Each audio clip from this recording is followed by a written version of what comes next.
Hey guys, what's up?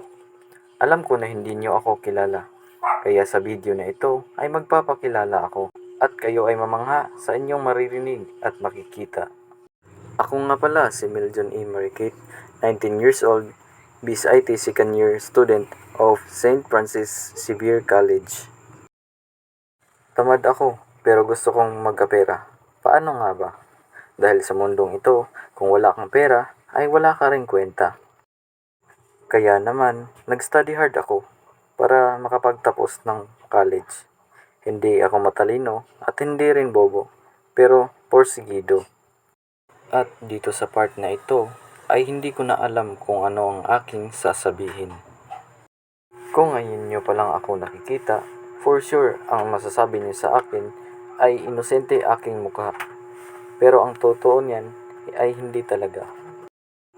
Ang aking hilig pala ay maglaro ng mga online games. At mahilig din ako sa pusa. Kaya naman kung napanood nyo ito, dapat kayo ay mamangha. At dito na nagtatapos ang aking kwento.